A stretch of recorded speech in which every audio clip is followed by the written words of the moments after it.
Hello friends, मैं हूं संजय संख्यान और आप देख रहे हैं एचपी नोटिफिकेशन बाय संख्यान। दोस्तों, सेंट्रल गवर्नमेंट ने अपने कर्मचारियों के लिए एक नई पेंशन स्कीम इंट्रोड्यूस करी है। इस पेंशन स्कीम का नाम है यूनिफाइड पेंशन स्कीम और ये यूनियन कैबिनेट ने इसे 24 अगस्त 24 को इसको अप्रूव किया है। अगर मैं बात करूं तो इसके 5 जो मेन साइलेंट फीचर्स हैं, 5 पिलर्स हैं जिस पे यूनिफाइड पेंशन स्कीम के बारे में हम चर्चा कर सकते हैं। एक एक पॉइंट पे हम चर्चा करेंगे। थोड़ा सा मैं आपको ओवरव्यू करना चाहता हूं कि ये जो यूनिफाइड पेंशन स्कीम है, कैबिनेट से इस अप्रूवल हो गई है। जैसे ही इस यूनिफाइड पेंशन स्कीम को इंट्रोड्यूस किया है, कुछ कर्मचारी एसोसिएशन ने इसका वेलकम किया है, अप्रिशिएट कर रहे हैं और कुछ कर्मचारी एसोसिएशन अभी भी ओल्ड पेंशन स्कीम जो सीसीएस पेंशन रूल 1972 है उसे दोबारा शुरू करने की मांग कर रहे हैं। मैं थोड़ा सा आपको ओवरव्यू करना चाहूँगा कि 1/1/2004 से पहले जितने भी सरकारी कर्मचारी हैं उनके लिए ओल्ड पेंशन स्कीम एप्लीकेबल है और ओल्ड पेंशन स्कीम जिसे हम सीसीएस पेंशन रूल भी बोलते हैं, ये कर्मचारी के लिए 50% जो जब भी रिटायर कर्मचारी होता था तो 50% उसको पेंशन, जो बेसिक पे है उसका 50% पेंशन के रूप में मिलता था।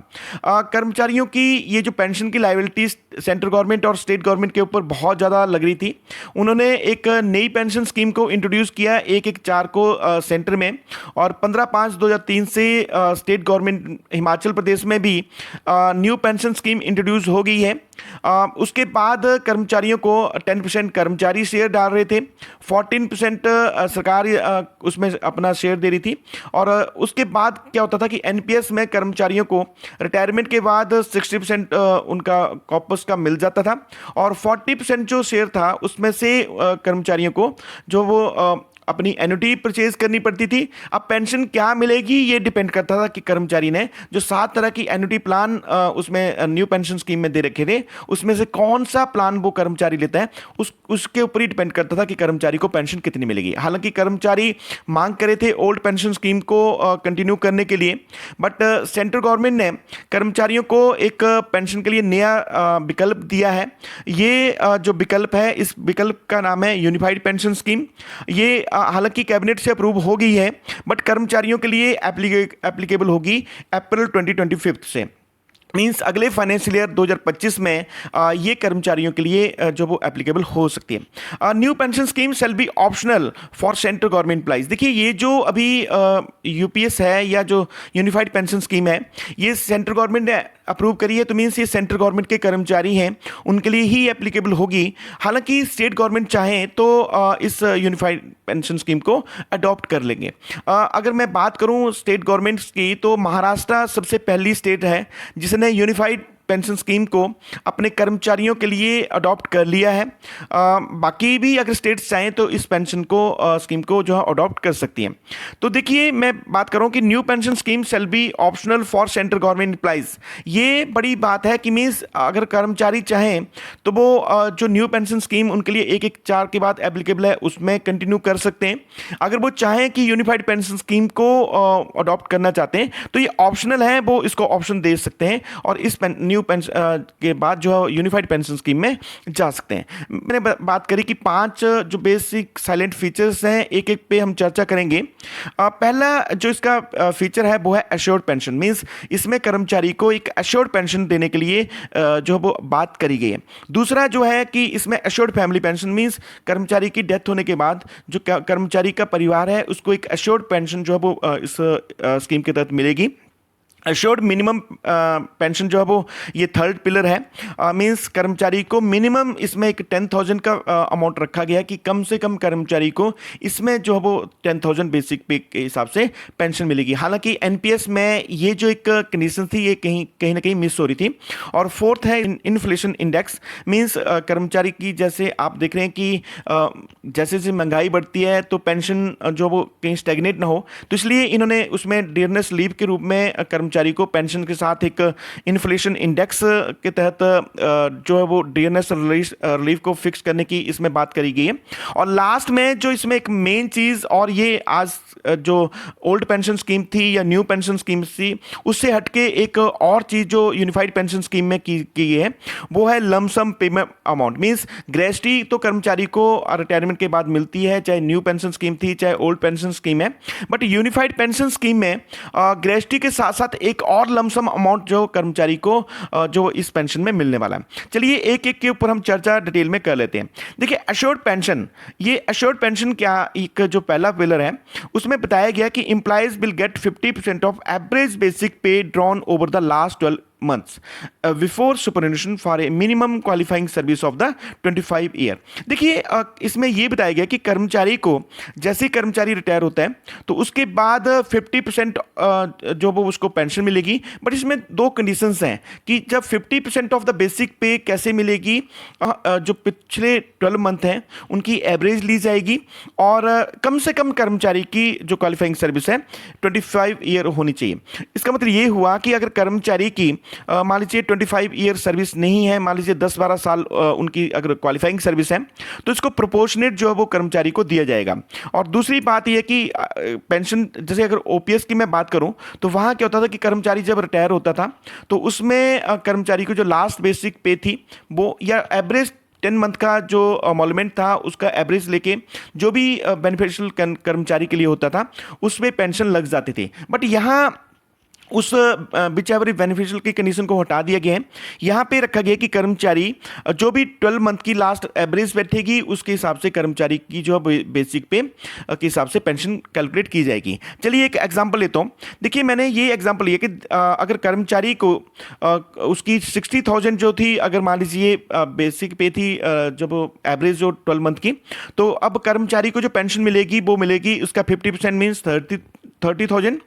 अब मैं एक एग्जांपल और ले रहा हूं कि जो प्रोपोर्शनेट की बात इसमें कही गई है कि मान लीजिए कर्मचारी की 12 ईयर ही अगर उसकी क्वालिफाइंग सर्विस है तो अब क्या होगा कि कर्मचारी को जो 30,000 पेंशन ना मिलके उसको प्रोपोर्शनेट करना पड़ेगा। प्रोपोर्शनेट मींस डिवाइडेड बाई 25 कर देंगे क्योंकि 25 ईयर की मिनिमम क्वालिफाइंग सर्विस होनी चाहिए और जो जितनी उसने क्वालिफाई सर्विस करी है 12 उससे हमने मल्टीप्लाई कर दिया। तो अब इसका मतलब ये हुआ कि कर्मचारी को चाहे 50% बेसिक पे भी है, इवन देन कर्मचारी को जो पेंशन अगर मान लीजिए 25 साल से कम क्वालिफाइंग सर्विस है तो फिर कर्मचारी को 14,400 रुपया, मैंने एग्जांपल दिया है एक कि अगर 12 साल सर्विस होती है तो कैसे उसको प्रोपोर्शनेट किया जाएगा। देखिए इसमें जो दूसरी बात करी गई है कि कम से कम अगर कर्मचारी को पेंशनर लेनी है रिटायरमेंट के बाद तो उसमें 10 साल की क्वालिफाइंग सर्विस होनी चाहिए। ये same condition old pension scheme में भी है, वहां भी कर्मचारी अगर 10 साल तक क्वालिफाइंग सर्विस होती है तभी जो थी उसको जो वो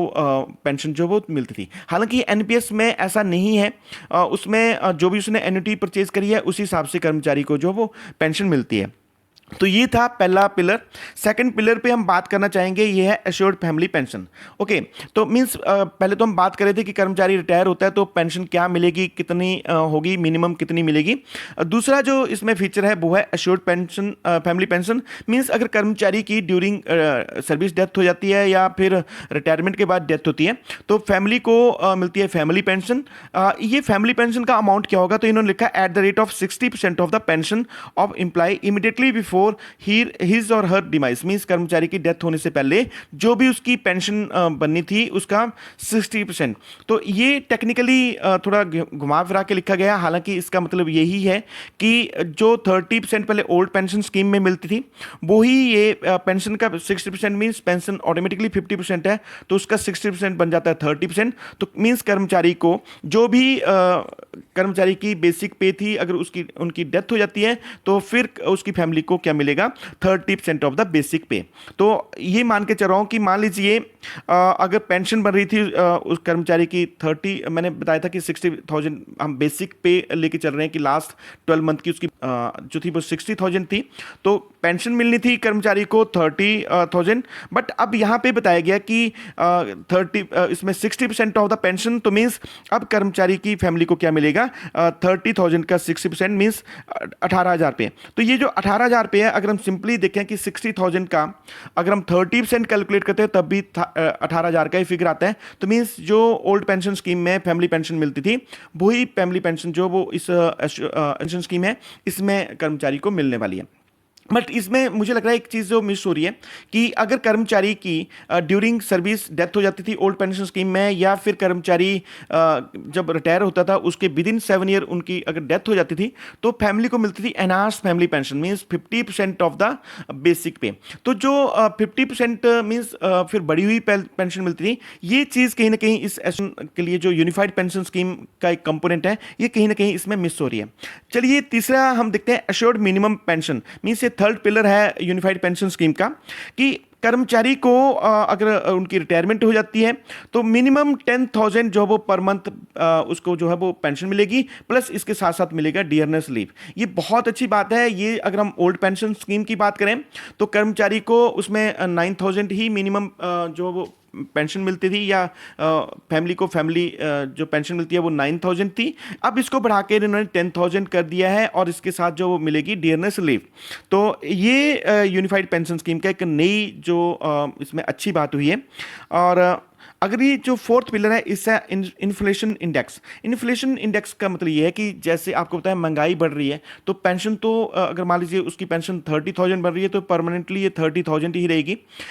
जो इसमें साथ में क्योंकि महंगाई बढ़ रही है तो इसको बढ़ना चाहिए, तो साथ साथ इसको मद्देनजर रखते हुए पहले मिलती थी डियरनेस लीव, तो मीन्स डीए जिसे हम बोलते थे। ये जो डीए है आपको पता है कि सेंट्रल गवर्नमेंट अनाउंस करती थी कि कर्मचारी को इतना डीए मिल रहा है, इतना डियरनेस लीव मिल रहा है। अब इन्होंने इस चीज़ को थोड़ा और मॉडिफाई किया है कि ये जो एक all India consumer price index है इसको मद्देनजर रखते हुए ऑटोमेटिकली जो है वो डियरनेस लीव जैसे जैसे जैसे प्राइस इंडेक्स बढ़ेगा वैसे वैसे ये डियरनेस लीव जो वो बढ़ता रहेगा। तो ये भी इस एश्योर्ड पेंशन स्कीम में एक नई चीज़ है कि साथ पेंशन जो वो धीरे धीरे जो वो बढ़ती रहेगी। चलिए अगली हम बात करते हैं लमसम पेमेंट, इस फिफ्थ पिलर। इसमें बताया गया कि कर्मचारी को सुपरएनुएशन मीन्स रिटायरमेंट के बाद एक ग्रेजुटी के साथ साथ एक एडिशनल अमाउंट मिलेगा and it will be 1/10 of monthly emolument में अगर बात करें तो बेसिक पे प्लस डीए होगा। तो मीन्स ये जो है वो एक नई चीज़ यूनिफाइड पेंशन स्कीम में आई है। ओल्ड पेंशन स्कीम में ग्रेजुटी मिलती थी, एनपीएस में भी ग्रेजुटी मिलती थी, और इसमें बताया गया कि ये जो यूनिफाइड पेंशन स्कीम है ग्रेजुटी के साथ साथ एक लमसम अमाउंट कर्मचारी को रिटायरमेंट के बाद मिलेगा। ये इसमें हम थोड़ा सा मैं कैलकुलेट करके बताने की कोशिश करूंगा कि ये क्या कितना अमाउंट बन सकता है। मान लीजिए इसमें जो मैंने फॉर्मूला बताया कि ये बताया गया 1/10 of monthly emolument as on the date of superannuation for every completed 6 month of the services। मान लीजिए कर्मचारी ने 15 साल सर्विस करी है तो उसमें मैं यही मान के चल रहा हूँ कि उनकी बेसिक पे उस टाइम अगर मान लीजिए 60,000 थी रिटायरमेंट से पहले, तो होगा क्या कि अब हम यही लेके चल रहे हैं कि उसके जो मंथली अमॉलमेंट है इस मीन्स बेसिक पे उसकी 60,000 है। तो इस पे जो current prevailing date Himachal Pradesh में जैसे डीए है इस 38%, तो मीन्स 38% डीए भी ऐड हो जाएगा और इसमें अब ये बन जाता है आपका 72,800। इसको हम मल्टीप्लाई करेंगे। देखिए क्वालिफाइंग सर्विस मान लीजिए कर्मचारी की है 15 ईयर, तो 15 ईयर के जो हाफ ईयर बनते हैं मीन्स हाफ ईयर होता है 6 मंथ का, तो मीन्स इंटू से इसके बन जाते हैं हाफ ईयर 30। तो हम क्या करेंगे इसको 30 से मल्टीप्लाई कर देंगे और डिवाइडेड बाई 10 कर देंगे क्योंकि 1/10 इसमें लिखा गया। तो कर्मचारी अगर मान लीजिए मैं एग्जाम्पल दे रहा हूँ कि 15 साल उसने सर्विस करी है और अगर मान लीजिए बेसिक पे कर्मचारी की 60,000 है, तो फिर कर्मचारी को एक एडिशनल अमाउंट जो है वो लमसम मिलेगा 2,50,000 अप्रॉक्सीमेटली। तो ये एक यूनिफाइड पेंशन स्कीम में नई चीज़ जो उभर के आई है। मैंने इसका कंपैरिजन करने की भी कोशिश करी है कि old pension scheme, new pension scheme और यूनिफाइड पेंशन स्कीम में कौन सी कर्मचारियों के लिए जो वो पेंशन आने के बाद रिटायरमेंट के बाद बेनिफिशियल हो सकती है। चलिए इसका कंपैरिजन देखने की कोशिश करते हैं। देखिए इसमें जो मैंने पॉइंट ऑफ डिफरेंस बनाए हैं इसमें 5-6 पॉइंट मैंने लिए हैं और पहला कॉलम है डिफरेंस का कि जो मेन पैरामीटर है जिसके ऊपर हम डिफरेंस करेंगे। अगला जो कॉलम है इसका OPS means old pension scheme. उसके बाद जो अगला कॉलम मैंने लिया है ये है न्यू पेंशन स्कीम, जो 1/4 के बाद कर्मचारियों के लिए एप्लीकेबल है। उसके बाद है यूनिफाइड पेंशन स्कीम, ये जो अभी मैंने बताया कि कर्मचारियों के लिए सेंट्रल गवर्नमेंट ने अप्रूव करी है। इनका थोड़ा सा हम कंपैरिजन करने की कोशिश करते हैं। अब देखिए, पहला आता है कि अमाउंट ऑफ पेंशन, जो इन्होंने 5 पैरामीटर दिए हैं उन्हीं पे हम कंपैरिजन करते हैं। तो जो ओल्ड पेंशन स्कीम थी, इसमें जो सिंपल सा फॉर्मूला था कि कर्मचारी की जो लास्ट बेसिक पे है या फिर जो उसकी 10 मंथ की एवरेज, जो उसकी लास्ट बेसिक पे होती थी 10 मंथ की, उनका एवरेज लेके जो भी कर्मचारी के लिए बेनिफिट होता था उसका 15% जो था वो मिल जाता था एज ए पेंशन।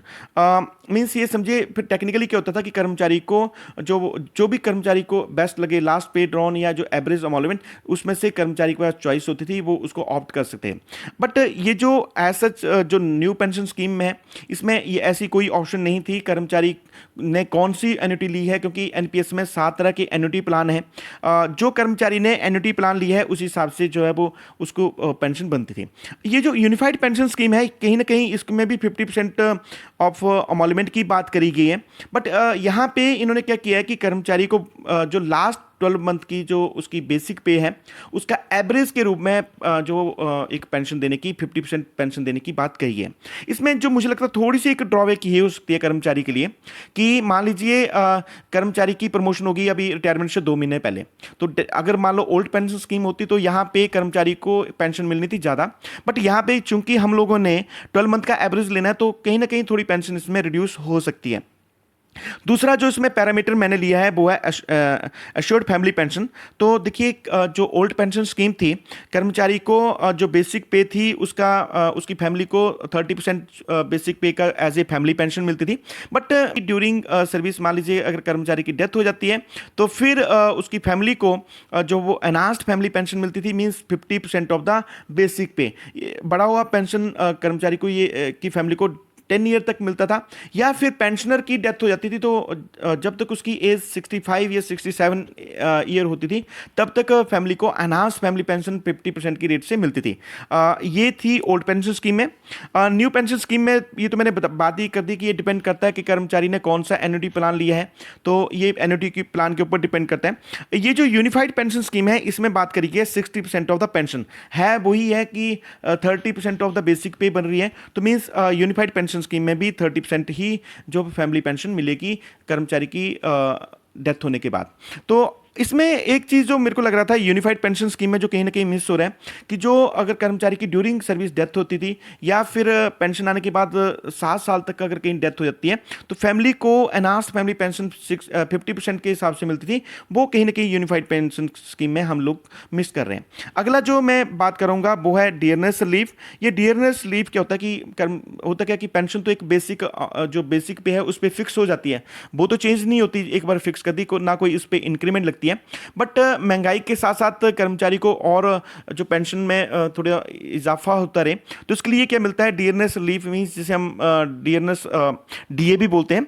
तो ये कर्मचारी को जो वो पेंशन के साथ साथ मिलता रहता था। बट अब क्या है कि ये इसको पहले तो डिसाइड करती थी गवर्नमेंट, जैसे 40% कर दिया, 45% कर दिया, ये जो वो गवर्नमेंट डिसाइड कर देती थी। देखिए, एनपीएस में ऐसा सच कोई ना इसमें डियरनेस लीव का कोई कंसेप्ट नहीं है। यूनिफाइड पेंशन स्कीम में सबसे अच्छी बात ये है कि इसमें all India consumer price index के हिसाब से जैसे जैसे महंगाई बढ़ रही है, ये इंडेक्स है जिससे पता चलता है महंगाई कितनी बढ़ रही है। जैसे जैसे महंगाई बढ़ती चलेगी ये जो पेंशन है या फैमिली पेंशन है, इसमें ये जो है वो साथ में ऐड होता रहेगा। तो ये यूनिफाइड पेंशन स्कीम में एक बहुत अच्छी बात जो मेरे को लग रही है।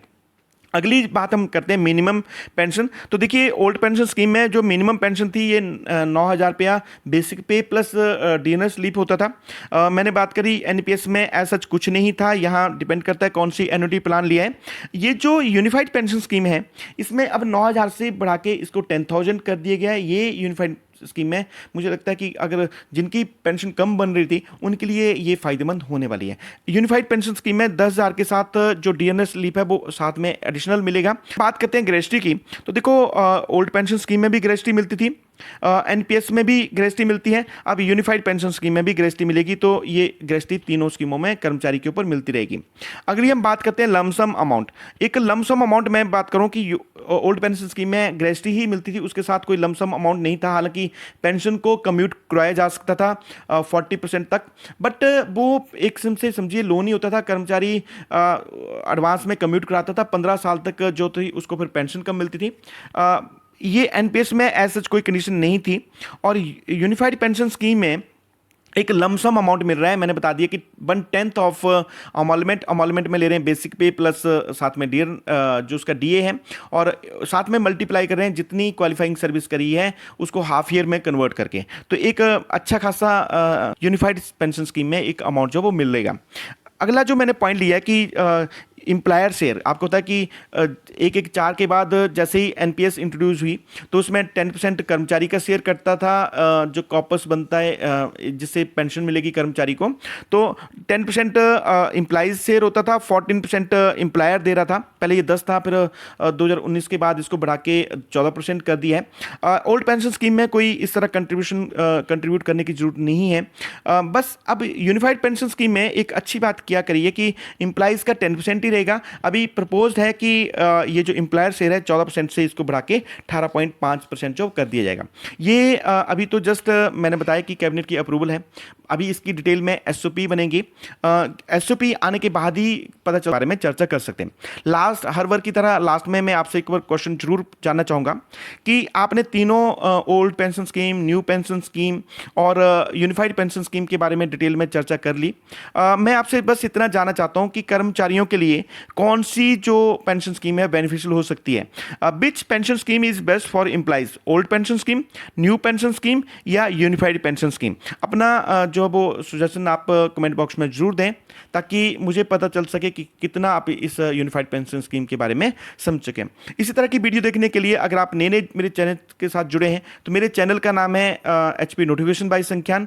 चैनल को सब्सक्राइब कर लीजिए क्योंकि एम्प्लॉइज से रिलेटेड ढेरों वीडियो आपको यहाँ पे मिलने वाली है। इस तरह की वीडियो देखने के लिए keep watching HP notification by Sankhyan. जय हिंद, जय हिमाचल, थैंक यू।